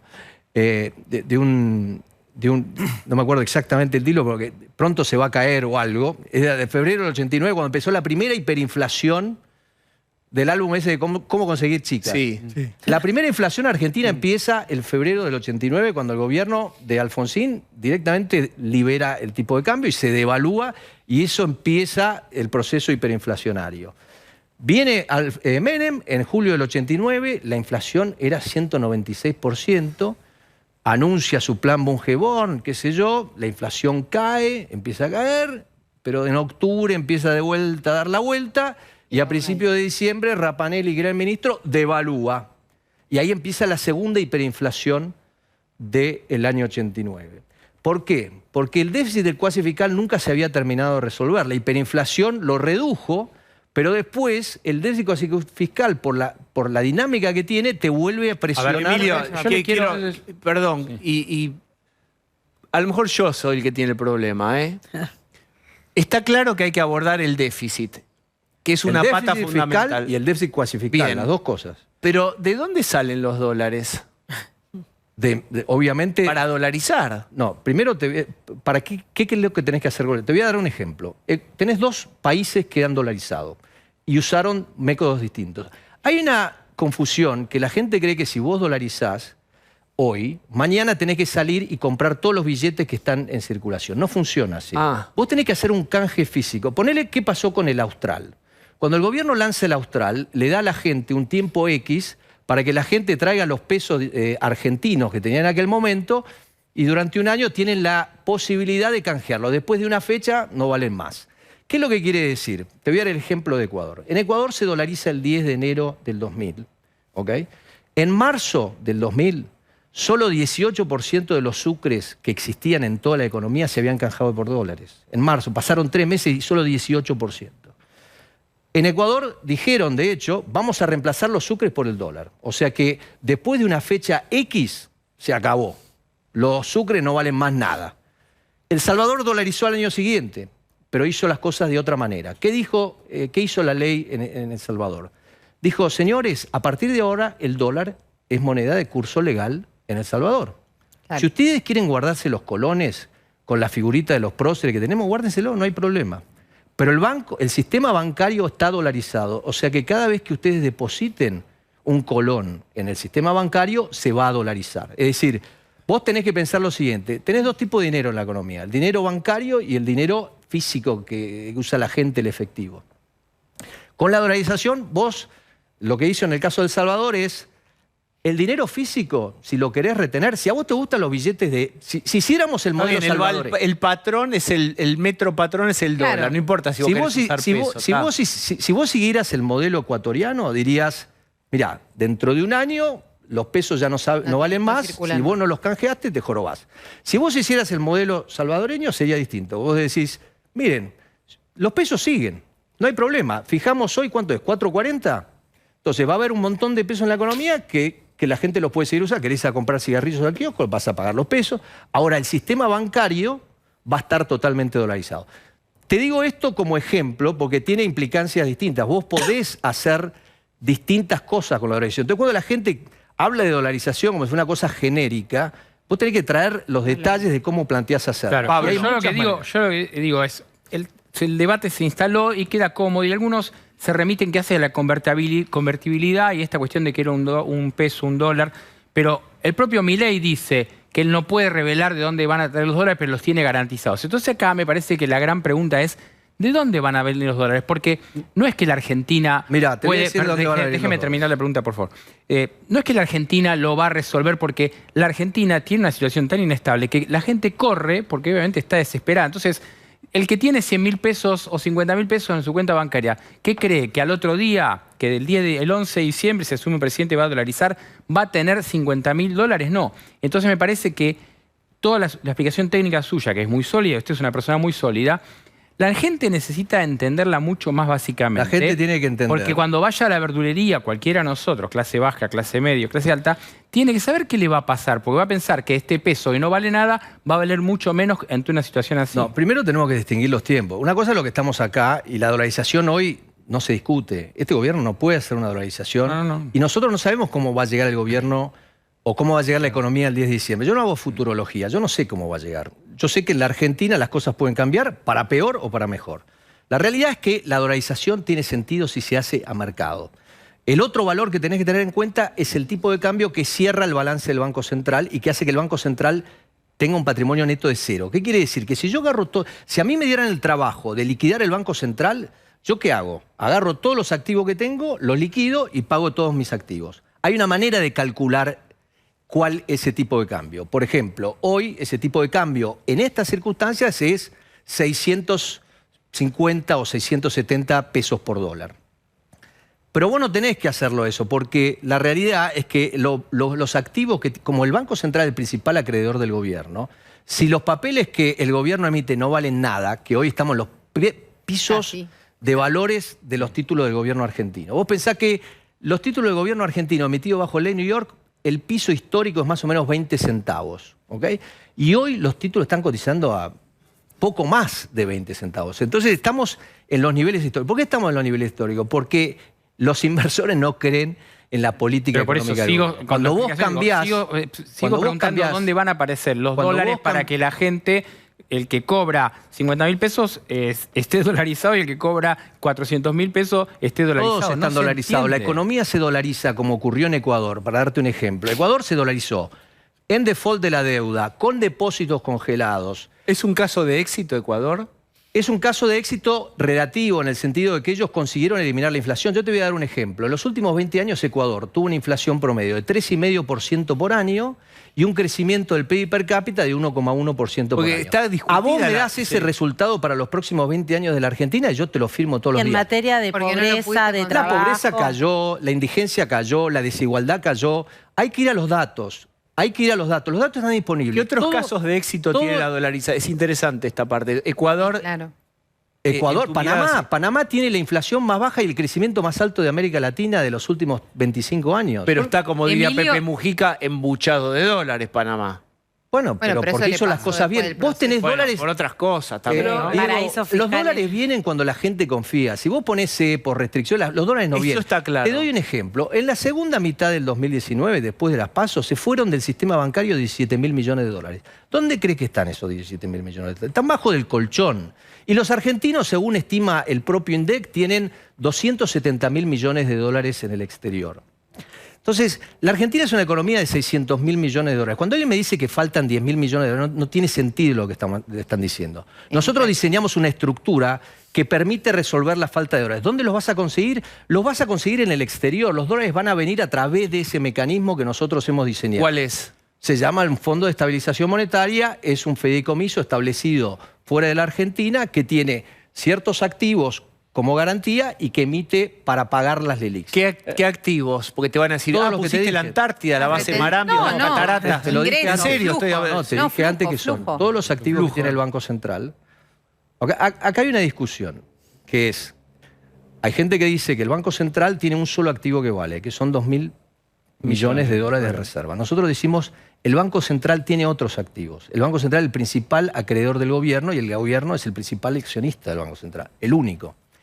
Nosotros decimos que si un bono de la República Argentina emitido bajo ley New York en el mercado vale 25 centavos, dentro del Banco Central también por lo menos vale el equivalente. Y entonces, Perdón, Emilio, entonces lo que te quiero decir es que hay activos dentro del Banco Central. Los pones en un fideicomiso. Los ¿Qué pones te en un viene fideicomiso por poner que te eso? permite financiar los 30.000 palos de Que te actúen como deuda que garantía tiene- para que tengas Se un necesitan crédito. 30.000 millones de dólares Se para necesitan dolarizar. dos cosas, dependiendo si vos elegís el modelo ecuatoriano o el modelo salvadoreño. El modelo ecuatoriano vos tenés que por fuerza rescatar todos los pesos en circulación. Entonces le tenés que decir a la gente, mira, a partir de entonces el peso no va a correr más, vos tenés un año para entregar tus pesos. Es el modelo ecuatoriano. El modelo salvadoreño es distinto. Te dice, mira, lo que vamos a hacer es que el dólar coexista con el peso. Yo no voy a rescatar los pesos. Estas son los dos pesos modelos. van a quedar. Gradualismo shock. Los pesos van a quedar. Dólar. Ahora, los pesos en circulación en la Argentina son 10.000 millones de dólares al tipo de cambio de mercado hoy. Entonces, vos no los comprás, vos no necesitas, con el modelo salvadoreño, necesitas comprar esos dólares. Pero sí tenés que resolver los 30.000 millones de dólares del Banco Central, porque si no esos se van a convertir en emisión. Bien. Entonces, ¿Por qué los países vecinos pudieron salir de sus hiperinflaciones sin llegar a la dolarización y nosotros no? qué buena pregunta. Gracias. No tengo una respuesta, o sí tengo una respuesta que me tomaría demasiado tiempo explicar. Yo creo que hay una conjunción de factores que explican por qué estamos nosotros como estamos. La adicción al populismo que tenemos en la Argentina no la comparten nuestros vecinos. Nosotros tenemos un populismo virulento y repetitivo. El resto de los países de América Latina no ha tenido eso. Encima tenemos un diseño institucional que facilita que los políticos gasten de más, porque en definitiva el problema esencial de la Argentina viene por el lado fiscal. Somos una sociedad acostumbrada a gastar más de lo que genera o produce. Y cuando vos gastás más de lo que generás o producís, por definición te tenés que endeudar. Bien. Y eso es un problema. Ceci, la última. Sí, pensaba qué pasa para ustedes en ese modelo con el sistema financiero, con los bancos. ¿Los bancos pueden seguir siendo los bancos que hoy conocemos, los bancos que tuvimos en la convertibilidad, o esto requiere tener una banca offshore y que desaparezca el sistema financiero de la Argentina? Muy buena pregunta. Nosotros creemos que no hay que romper los bancos. Los bancos son totalmente necesarios para la Argentina. No tenemos mercado de capitales en la Argentina. Si rompemos los bancos, ¿cómo vamos a financiar el crecimiento del sector privado? Le pregunto, perdón, Emilio, porque la propuesta de dolarización de Javier Milei implica también una banca offshore, implica no, que yo cambiar el sepa no, sistema porque... financiero. Es lo que ha sé dicho públicamente. Está bien, yo no hablo por Milei, porque No. tampoco Digo, pertenezco al explico espacio por de qué Milei. la Yo pregunta. lo que quiero contestarte, porque me parece muy importante tu pregunta, es que en nuestra propuesta seguimos con el mismo sistema bancario sin ningún tipo de restricciones a los movimientos de capitales, y la propuesta que nosotros estamos proponiendo, de hecho, sirve para que los depositantes en la Argentina no sean víctimas de otro expolio. Nosotros diseñamos esta propuesta específicamente con ese objetivo, que los depositantes no sean maltratados como han sido maltratados en la historia Y argentina. el bonus track, ¿no supone pérdida de poder adquisitivo cuando transforman lo que vos ganas hoy en pesos a dólar? ¿No sos más pobre? No, sí. Más estable, pero más si vos pobre. ya sabés cuánto es el dólar, es 4.40. Sí. Dividí tu sueldo por 4.40 y Es ya por sabés cuatro- cuánto. ese es el valor, Yo te voy a digamos, dar otro de ejemplo. dolarización, En de Ecua- 4.40. Te doy un ejemplo. Sí. En No, Ecuador, él dijo que primero hay que estabilizar los precios relativos. en Ecuador, en enero del 2000, cuando dolarizaron, el salario promedio era 50, 60 dólares. Hoy el salario promedio es 520 dólares en Ecuador. ¿Ok? 23 Salario años promedio. después. Salario 23 años después promedio. estamos hablando. ¿Cómo? 23 años después de la dolarización. Sí, bueno, digo. pero en Sí, pero Argentina hacer el no nos cálculo. pasa. Nosotros en el año 2000 teníamos salario promedio de $1.000. ¿Sabes cuánto es el salario promedio ahora? 500, 400. Menos. Menos. Promedio, claro. En Ecuador el salario real casi se duplicó en 20 años. ¿Cómo fue la evolución del salario No, lo que pasa es que uno imagina Argentina que un proceso dure 20 años, permanezca, Pero sin cambios, ese que es se el sostenga tema. y que haya una política. Ese es el tema central. Que nosotros si hacemos el baile caribeño de un paso para adelante y dos para atrás, vamos a siempre seguir para en el atrás. mismo baile. Nosotros tenemos que tener estabilidad, no tenemos que comprar la estabilidad de 2 años que nos sentimos de repente que va todo bien y de repente de golpe cambia todo y volvemos la otra. Nosotros tenemos estabilidad, por eso te digo, en Ecuador, que no tiene la mejor performance económica. ¿Sabés por qué? Porque tuvieron 10 años de populismo virulento como el nuestro. Si vos mirás la evolución del gasto público y el déficit fiscal en Ecuador, del 2007 al 2017, lo ponés al lado del de la Argentina y vas a ver que es prácticamente igual. La razón por que a Ecuador no le fue bien es porque tuvieron ese populismo correísta que es muy similar al kirchnerista. No es por la dolarización. Entonces, Ecuador, a la gente, ¿a quién más defiende la dolarización en Ecuador? La gente más pobre. Correa se quiso sacar de encima la dolarización. ¿Sabés por qué no la hizo? Porque Él era el político más popular de Ecuador, pero el dólar era más popular que él. La gente cuando empezó a cobrar en dólares, no me lo saques a los dólares del bolsillo. Esa es la realidad de Ecuador. Ningún candidato serio a presidente en Ecuador propone abandonar el dólar, porque la gente quiere sus dólares. Emilio, gracias por haber venido. ¿Te imaginas que el debate y estas conversaciones recién largan? Gracias por haber No, muchas gracias a ustedes por la invitación y muy interesante el debate. Creo que el debate es esencial. Lo que hay tiene mucho muchos interés, detractores. Hay mucho interés en gente a silenciarlo. favor. Bien, muchas gracias por haber Gracias venido. a vos. Y fue entonces que... ¿Alguien dijo algo? Hola, Carlos. Diego. Buenas noches. Buenas noches. Carlos, ¿cómo estás? Qué interesante, ¿eh? Muy. Yo estoy contento de que podamos analizar juntos esta intensa corrida cambiaria que aún no se sabe hasta dónde llegará. 500, 600, acaso 1000 kilos A. Ojalá que no sea tan largo, ¿eh? Todos intuíamos que el ascendente Sergio Massa iba a llegar alto, pero nunca pensamos que tan rápidamente, como si se tratara de un malogrado misil del estrafalario Elon Musk. El dueño del consenso masista está explotando por los aires. Afortunadamente el otro día el doctor Julio María Sanguinetti me vendió unos pesos uruguayos, el expresidente. ¿Cómo se llama? Y bueno, Julio María Sanguinetti. Muy bien. Pronuncien bien, brutos. Bueno. Y me dio No unos se pesos enoje. uruguayos y con eso puedo refugiarme contra la temible inflación de abril que parece que va a venir con un 3 adelante, como dice Massa, como prometió Massa. Bueno. Esas son frases, el 3 adelante son Sí. frases que después quedan, ¿no? Quedará grabada en la memoria de los argentinos. Espero que a la hora de las urnas también. Por supuesto, Pero bueno. Carlos. ¿Qué nos dejó este vendaval cambiario? A En ver, principio a la saber. salida del misterioso Antonio Tony Aracre, que nunca supimos bien a qué se dedicaba, una pena. Espero que algún día adopte esa sana costumbre de mucho político de escribir sus memorias, así leyendo podemos entender bien quién es y a qué se dedicó todos estos meses. Memoria chiquita. Está muy bien. Claro. Puede ser un libro de bolsillo, ¿por qué claro. no? Sería interesante. Y esto nos abre una serie de interrogantes. ¿Podrá Sergio Massa calmar la ansiedad por la moneda estadounidense? Y para hacerlo, ¿tendrá que rematar los pocos activos que tiene? Algunos maliciosos dicen que se lo habría visto a Xi Jinping mirando con mucho interés fotos del glaciar Perito Moreno, las cataratas del Iguazú, Se lo metan con las frotándose las manos. Sí. el emblemático restaurante Palacio de la Papa Frita. Van por todo. Son activos. Sí. Van por todo. Que dejen La aunque sea papa unas soufflé. papas rejillas. Ahí estaba la papa Sí. rejilla, la papa soufflé, me parece ahí, ¿eh? Con el glasear. Otra no. duda es que aparece es si Cristina Fernández sigue apoyando el sueño presidencial de Sergio Massa o está empezando a barajar la idea de ponerse los cortos y entrar a la cancha. O vendrá un tapado o una destapada como Cintia Fernández. Ahí está, ahí está, ahí está. Y Carlos. Alberto, ¿será o no será candidato? Por su parte, la oposición observa con satisfacción cómo las chances del Frente de Todos de reelegirse fuman como los pesos, pero también comienza a circular una pregunta.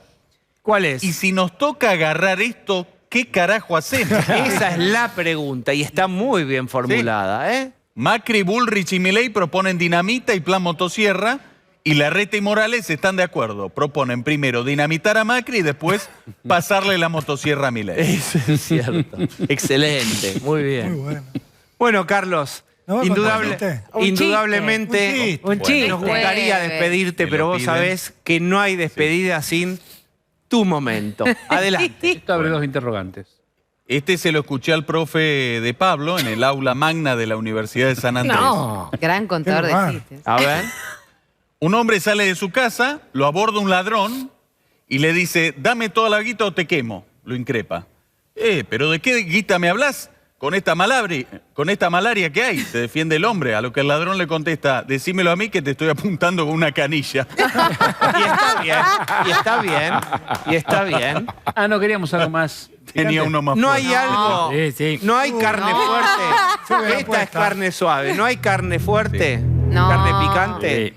Vamos. Este se lo contó Fabián Doman antes de rajarse a Ritondo. Ese seguro es más Cuando la estaba el Comisión remis Independiente. pedido ya. Está muy bien. Estaba el remis pedido, mientras Ritondo le decía, qué pena que te vas al fiscal Escapolán. Claro. Lo extrañaba. Sí. Antes de contar el chiste, tengo que meter Claro, una por- data. por hacer. Sí, Una data. Bien. Arriba, si Magdalani, Claro, pongan play rec. Ahí viene. Bueno, ahí viene. Bien de salón. Se lo contó Fabián Doman a Ritondo. Un amigo le dice al otro, me compré un pantalón chupín. Ah, ¿y qué marca? El bulto. Y está muy bien, bueno, está muy bien. Muy bien, Carlos. Nos Bueno. retiramos con honores. Bien. Con honores. Conste que la dije el risa? bulto y no la... No pida una carta más en el casino que se pasa. Ya tiene 18 en la mano. Ya está, ya está. Hijo de puta. Gracias, Carlos. Muchas gracias. Ahí está. Bueno, ustedes saben que jueves para nosotros es viernes y vamos a transitar un momento de descompresión que lo tratamos de hacer siempre para bruxar, no, para aflojar un poco. Está con nosotros Diego Golombek, que es científico, es investigador y gran divulgador. No es fácil hacer ciencia, pero mucho más difícil es hacer ciencia y poder contarlo y que se entienda. Y Diego lo hace muy bien. Y acaba de publicar La ciencia detrás de la creatividad. Cómo nacen las buenas ideas. Diego, bienvenido. Muchas gracias, Diego. Hola a todos, hola al equipo. Sí, efectivamente, la pregunta es esa, ¿cómo nacen las buenas ideas? Y no puedo dejar de ver que tenés Clics Modernos, Sí, la señor. gran idea de los 80. Sí, señor. Que va a tener su esquina, por lo que escuché. Sí, claro que ahí. sí. Y bueno, ¿dónde le sale a Charlie esa cantidad de canciones extraordinarias? ¿No? Le sale del trabajo, de laburo, laburo, laburo. Te puede parecer un bohemio cualquiera, pero es trabajo, trabajo, trabajo, y después correrte, disrupción, permitirte ir a dar una vuelta con los amigos, ir a tomar algo, ir a dormir, irte a Nueva York, y ahí todo ese trabajo previo por ahí se asocia y te genera ideas nuevas. Parece muy obvio, pero hay evidencia entonces, científica de esto. La evidencia es que vos laburás intensivamente, haces un proyecto o desplegás ideas y después las dejás de cantar, te alejás de lo que hiciste. Sí, no Porque te ¿qué asegura produce ese alejamiento de lo que produjiste? Vos pensás que cuando te alejas, y no estoy pensando más en el proyecto, ya está, no estoy en el momento, no estoy obsesionado, y no es así.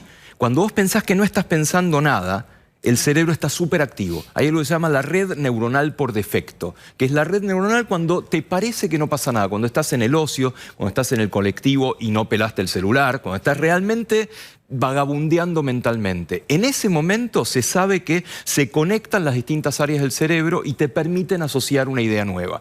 No te lo asegura, pero sin el trabajo previo seguro que no hay. Y sin la disrupción tampoco. Es la combinación de las dos cosas. Pero atención con eso, no es que yo fui miles de veces en colectivo y no me hice rico con una idea. No funciona. Lo que estás planteando es un trabajo con combinación. pares opuestos. Sí, la inspiración intensivo no y existe. después alejarse. La inspiración pura no existe, no hay una musa de te sopla al oído nada. Es el trabajo previo, pero el trabajo previo tampoco te asegura ser original.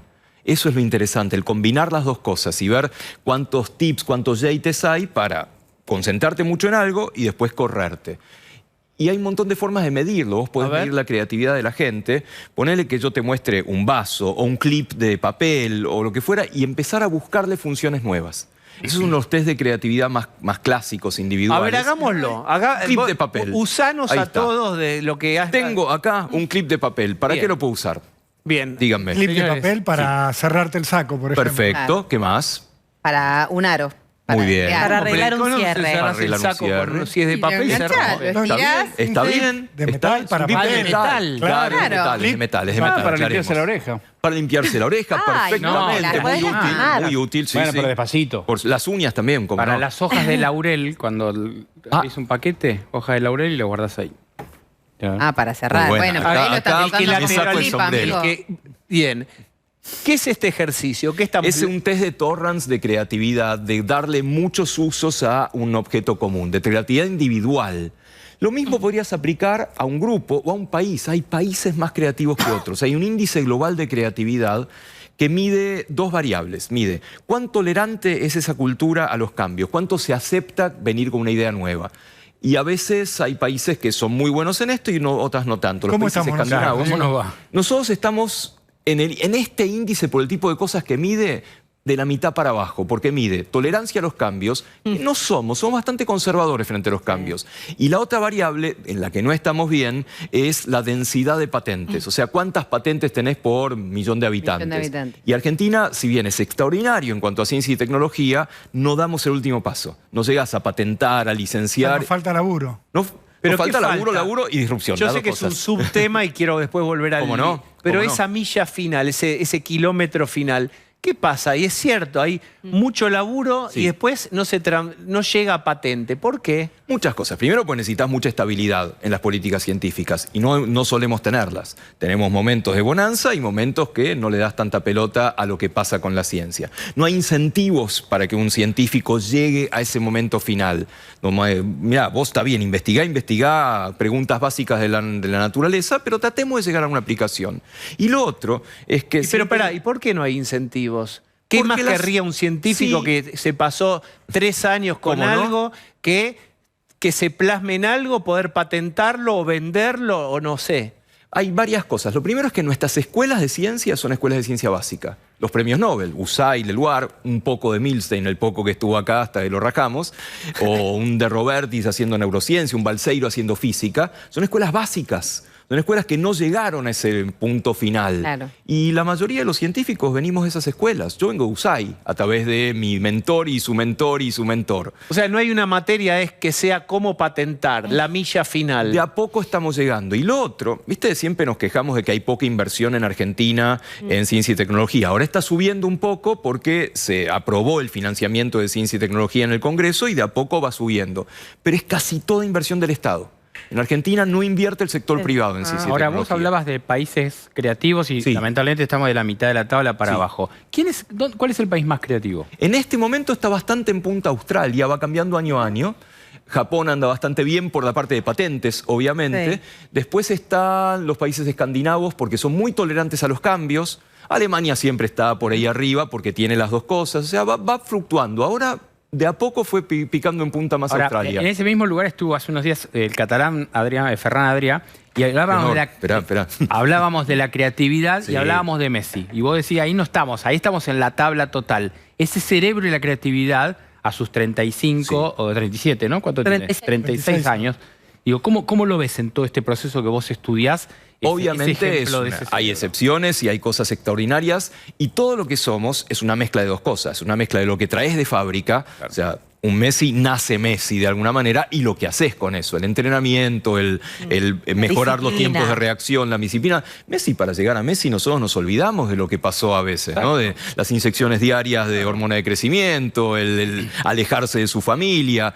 Esa es la parte de trabajo, trabajo, trabajo. Pero al mismo tiempo, después en la cancha se permite disrupciones, se permite ir por otro lado. Diego, Entonces hay una combinación extraordinaria ahí. ¿La creatividad se ve favorecida por el trabajo en equipo? ¿Es importante claro el trabajo que en sí. equipo para la creatividad? Claro Te pregunto, siguiendo un poco con la idea de Pablo, que tanto nos sirve de modelo o tanto aspiramos a que sea modelo la selección argentina. Totalmente. Te quería preguntar si eso es importante a nivel creatividad, el trabajo. Por supuesto, lo que pueden lograr muchos cerebros juntos es exponencialmente distinto a los cerebros por separado. Te doy un ejemplo nomás. ¿Viste el CAPTCHA? Lo que tenés que llenar para asegurar que sos humano y no un robot. Sí. Que a veces lo odias, que esas letras malditas, ¿no? Imagínate, No yo se que ven, no a veo, A veces no no lo- se ven, pero no te cuesta hacerlo. Realmente después, por ahí la pifiás una vez, pero lo lográs hacer. Eso lo inventó un señor, un guatemalteco, se llama Luis Bonan, muy joven. Es el que inventó Duolingo también, esto para aprender idiomas, un tipo muy genio. En una época, el tipo dijo, pará, Hay mucha gente haciendo captchas y no le cuesta nada. A las computadoras les cuesta mucho. E inventó el reCAPTCHA. El CAPTCHA y el reCAPTCHA. En una época había dos, no sé si se acuerdan, había dos de estas letritas malditas. Una era para demostrar que no eras humano. La otra era para que que sí eras humano, perdón. La otra era para que millones de cerebros resolviendo esas letritas le enseñaran a leer a las computadoras, que todavía no eran buenas reconociendo caracteres. Millones de cerebros juntos pueden hacer cosas increíbles, por ejemplo, enseñar a leer en una computadora. Y así tenés ejemplos para tirar al techo de lo que pueden hacer muchas personas juntas. De esto que vos decías de las patentes o los países que más patentan, cuando vas a ver esas patentes, ¿de qué son mayoritariamente? ¿En dónde se expone ese nivel de creatividad? No, es muy variable y casi nunca, y esto es una interesante definición de innovación, casi nunca es algo totalmente nuevo. Muchas de las innovaciones son combinaciones de cosas previas. Y hay que ser muy inteligente para tener esto acá, lo metes en el mismo lugar y lográs algo nuevo. Ejemplo, hace 10.000 años inventamos las ruedas, más o menos, ¿sí? Hace más o menos 1000 años inventamos algo que hoy llamaríamos valijas. ¿Y la valija con rueditas? ¿Cuándo la metimos en el mismo lugar? Hace 50 años. La primer patente... Para eso repetido porque está hermoso. Así es humillante para Sapiens. Es tremendo. Humillante para Hace señor 10.000 Sapiens. años tenemos ruedas. De esos 10.000 años coexistieron las ruedas por acá y las valijas por acá durante 1000 años y a ningún gil se le ocurrió juntarlas. Hasta que en 1970 vino un piloto de aviación y dijo, che, esto lo metemos en el mismo lugar. Lo que pasa es que antes tenían gente que les llevaran las valijas. Es cierto. Hay algo de practicidad también en esas patentes. La zanahoria es la practicidad. Si no tenés problemas para resolver... A ver, a nosotros como especie... nos da mucha angustia lo desconocido. Y acá apelo al psicólogo aquí presente, ¿sí? No te gusta nada lo que no conoces, te da miedo. Entonces inventás cosas para robarle un poco de secretos a la naturaleza. ¿Te da miedo la oscuridad? Manejás el fuego. ¿Te da miedo alguna cosa? ¿Te da angustia a cierta enfermedad? La peleás para tener un remedio. Y esas son la mayoría de las patentes. Siempre son combinaciones o modificaciones de cosas previas. Las vacunas contra el COVID se desarrollaron creo que más rápido que en la historia de la humanidad, nunca tan rápido. Creo que no hemos dimensionado lo que ha hecho la ciencia y la tecnología, incluyendo en Argentina durante la pandemia. Tener la secuencia genética del virus en no sé cuánto fue, un mes... increíble. Tener una vacuna en la farmacia o en los hospitales en un año jamás había pasado. Tener kits diagnósticos argentinos en poco tiempo, tener una vacuna argentina como vamos a tener este año, es increíble. Lamentablemente por una tragedia. ¿Cuánto está asociada la creatividad con la educación como la instrucción, la educación formal? Debiera estar muy asociada. En la realidad no tanto y habría que dividirlo un poco en nivel de educación. Yo creo que el nivel inicial, el jardín de infantes, es sin duda el más creativo de todos y el más científico de todos. Cuando la maestra se tira al piso a ver el mundo con los pibes, a modificar una variable y ver qué pasa, está haciendo ciencia, está siendo muy creativa. La primaria un poco se queda en eso, porque el imaginario de la primaria es aprender a leer, escribir, sumar y restar. Y nos falta un poco de tiempo para hacer preguntas, para ser curiosos. En la secundaria vuelve un poco la ciencia, pero vuelve la ciencia y la creatividad, pero vuelven compartimentalizadas. Tenés la hora de química, la hora de literatura, la hora de matemática, que no tienen nada que ver entre sí. Y la creatividad es juntar esas cosas. Diego, finalmente, y para despedirte, la ciencia detrás de la creatividad, cómo nacen las ideas. Hay una idealización muy grande sobre la genialidad. Sí. Nací o no nací genio. Y vos lo que estás contando es lo más importante, que la perseverancia precede o es más importante que el talento. Sí. Que el talento viene o se enciende con horas de, culosilla. No lo digo yo, lo dice, Pasteur decía, la creatividad solamente viene a las mentes preparadas, Picasso decía algo parecido, y lo demostramos diariamente. Hay gente que es un poco más genia, hay Messis en toda disciplina, pero nada nos está vedado. La biología nos está diciendo que traes algo de fábrica, pero es mucho más importante lo que haces con lo que traes de fábrica. La cultura, el ambiente no tienen límite. Muchísimas gracias por haber venido. Gracias a ustedes, por Vamos a hacer una tanda, por favor.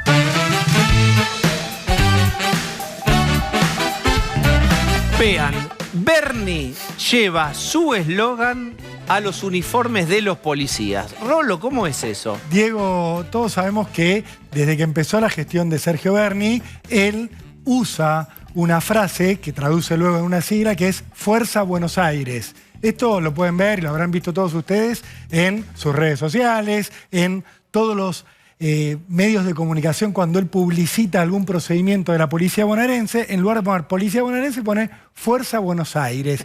Eso abrió desde un primer momento la especulación con que podía estar tratándose de una forma de Bernie de ir instalando el nombre de un partido político que él el día de mañana utilice para impulsar una candidatura. Fuerza Buenos Aires está instalado ya en las redes del ministro. La novedad que les vamos a mostrar ahora tiene que ver con los nuevos logos que va a usar la UTOI, que es la Unidad Táctica de Operaciones Inmediatas, la fuerza favorita de Sergio Berni, en sus uniformes. Aparecieron en una resolución del ministro que se publicó este martes.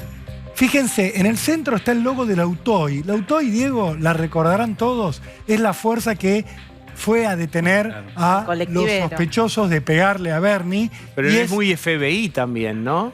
Se suponía que era una fuerza tipo SWAT. Pero digo, el escudo ese, FBA, también te acerca. El color de las letras. Te da la idea de una fuerza muy sofisticada. Lo que está agregando Bernie al logo de la UTOI, el que viene usando desde el gobierno de María Eugenia Vidal, es esa sigla, FBA. Y abajo aclara, Fuerza Barrial de Aproximación. No, para poder justificar el uso de la sigla, porque si no, ¿por qué aparece FBA arriba del logo de la UTOI? Bueno, Fuerza Barrial de Aproximación, algo que todavía nadie sabe bien qué es, pero ya el ministro dictó esta resolución que le llegó a todos los policías, donde les está anunciando el nuevo logo que va a utilizar la UTOI. Van a vestir en sus uniformes no solo el logo de la división a la que pertenecen, sino también la sigla favorita del ministro. ¿Quién hizo el diseño? La de las gorritas, ¿no? ¿Quién hizo el diseño? Es horrible. Bueno, es cuestión de gustos. Es antiguo, es muy antiguo. Pero esa fuerza, es horrible. El UTOI, ¿es una fuerza así como menciona ahí, barrial de aproximación? ¿No se supone que cumple otro tipo de funciones? Se creó como una unidad táctica para intervenir en situaciones de alto riesgo de manera rápida. Entonces así fue planteada con una dotación inicial de 600 agentes. ¿Qué pasó? Bernie, cuando asumió el ministerio, se dio cuenta de que con la UTOI podía tener una especie de guardia pretoriana, una fuerza que le respondiera órdenes directas de él. Por eso hoy todos los egresados de la Bucetich van directo a formar parte de la UTOI, que ya tiene 5.000 agentes y contando. Y que de fuerza especial ya no tiene nada, porque son policías recién recibidos que le dicen, bueno, tu destino, en lugar de ser una comisaría, es la UTOI. Ahora se suma esto, la UTOI va a tener FBA como parte de su logo, que es el logo de Sergio Berni. ¿Será la preparación para una candidatura? Bueno, eso lo puede saber Pablo mejor pero te pregunto, ¿no le hace ruido a la Gobernación de La Plata o a Kicillof concretamente que Berni casi que ponga su sello personal cuando él, en un año eleccionario, debería reportar a la fuerza política a la que pertenece, ¿no? Y en un escudo tan feo.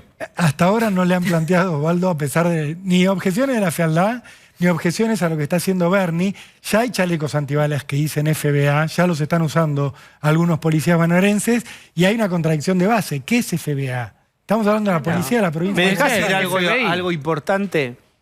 ¿Qué pasó con los asesinos o el asesino del colectivero? Hablamos muchísimo de eso. ¿En qué está eso? Eso está en que hay dos detenidos que se llaman Alex Barone y Gabriel Barone, que fueron señalados por testigos como parte de la banda que subió al colectivo donde mandaron a Daniel Barrientos, pero que luego fueron sometidos a una pericia científica, que es la pericia de barrido electrónico. Es una pericia que anteriormente se conocía como dermotest. ¿Te acordás, Diego? Una pericia que se usa para saber si alguien disparó un arma de fuego. Esas pericias le dieron negativo a los dos detenidos, que están pidiendo su excarcelación porque dicen no hay ninguna demostración de que nosotros hayamos disparado dentro del colectivo el balazo que mató a Daniel Barrientos. ¿Qué está haciendo el fiscal Gastón Duplá, que tiene la causa? Pidió que se haga un análisis de ADN en una pistola calibre 40 que se encontró en los alrededores del colectivo donde ocurrió el crimen. De esa pistola ya se sabe que no se disparó el día Pero del no crimen. había habido ruedas de reconocimiento donde testigos habían dicho que sí, es él. Claro, por eso te decía que estos dos detenidos han sido señalados por testigos en ruedas de reconocimiento, pero la prueba científica les dio negativo. Y realmente no hay pruebas contundentes contra estos dos detenidos. La familia viene diciendo, no, ellos tienen una coartada para el momento del crimen, no estaban en ese lugar, y la rueda de identificación, plantean desde la familia de estos dos detenidos, es muy confusa porque son muchachos que tienen una apariencia muy común. Es muy fácil confundirlos. Pensá también que el crimen fue de madrugada, adentro de un colectivo y en una situación de mucho estrés. Por eso es que esta prueba científica, dando negativo, los favorece a los dos detenidos que hay en la causa. Bien, gracias, Rolo. Bueno, hemos llegado al final. Ahora, verdad, consecuencia. ¿Cuándo nos vemos? Nosotros con ustedes el domingo. Adiós.